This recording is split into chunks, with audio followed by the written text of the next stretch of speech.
ಥರ ಇರಲಿಲ್ಲ. ಇದು ಮಲ್ನಾಡು ಮೆಣಸಿನ್ಕಾಯಿ ಅಲ್ಲ, ಇದು ಬಯಲುಸೀಮೆ ಮೆಣಸಿನ್ಕಾಯಿ. ಯಾಕಂದರೆ ಇದು ಮೊನ್ನೆ ಯಾರೋ ಊರಿಗೆ ಹೋದಾಗ ಹಿಂಗೆ ಬಯಲುಸೀಮೆಯಲ್ಲಿ ಅವ್ರ ಮನೇಲಿ ಮರ ಇತ್ತು ತಗೊಬಂದು ಕೊಟ್ಟಿದ್ದಂತೆ ನಮ್ಮ ಅಕ್ಕರ ಮನೆಗೆ. ಅದನ್ನು ಹೆಂಗಿದೆ ಅಂತ ನೋಡೋಣ ಅಂತ ಹೇಳಿ ಕಟ್ ಮಾಡಿ ನೋಡೋಣ ಇದ್ರೊಳಗೆ ಸ್ವಾಳೆ ಇದಾವ ಇಲ್ಲ ಅಂತ ಹೇಳಿ. ಈಗ ಕಟ್ ಮಾಡೋಣ ಬನ್ನಿ.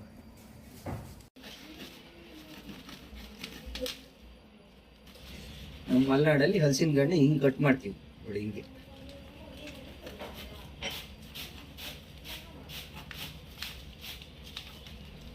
ಏನಾಗುತ್ತೆ ಅಂದ್ರೆ ಫುಲ್ಲೆಲ್ಲ ಸೊಳ್ಳೆ ಇರ್ತದೆ. ಅದು ಇದು ಏನಾಗಿದೆ ದೂರದಲ್ಲಿ ಇಲ್ಲೊಂದು ಮೂರೇ ಸೊಳ್ಳೆ. ಇದ್ರಲ್ಲೂ ಅಷ್ಟೇ ಗಮ್ಮ ಅಂತದೆ, ಸ್ಮೆಲ್ ಒಳ್ಳೆ ಚೆನ್ನಾಗೈತೆ. ಆದ್ರೆ ಏನ್ ಮಾಡ್ತೀರಿ, ಇದರಲ್ಲಿ ಇದಿಲ್ಲ, ಸೊಳ್ಳೆಗಳು ಕಮ್ಮಿ. ಮತ್ತೆ ಕತ್ತಿನೂ ಸರಿ.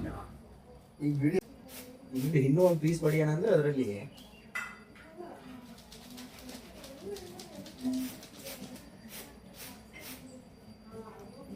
ಮಾಡ್ತೀವಿ ಅಂದ್ರೆ ಈ ತರ ಹಿಂಗೆ ಇಟ್ಕೊಂಡು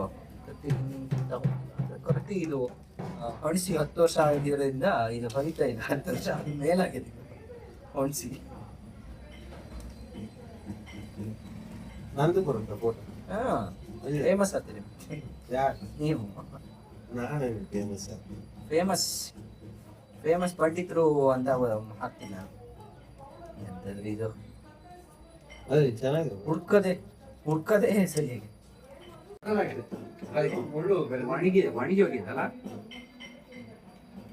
ಈ ತರ ತಿಂತೀವಿ. ಅದು ಫಸ್ಟಿಗೆ ನಾವು ಕೈಗೆ ಕೊಬ್ಬರಿ ಎಣ್ಣೆ ಹಚ್ಕೊಬಿಟ್ರೆ ಆ ಮ್ಯಾಣ ಅಂತದಿಲ್ಲ. ತಡಿ ಬಿಡಿಸಿ.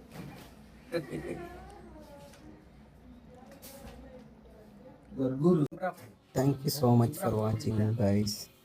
ಹೀಗೆ ಸಪೋರ್ಟ್ ಮಾಡ್ತಾರೆ. ಮುಂದಿನ ವಿಡಿಯೋದಲ್ಲಿ ಸಿಗ್ತೀನಿ. Bye, take care.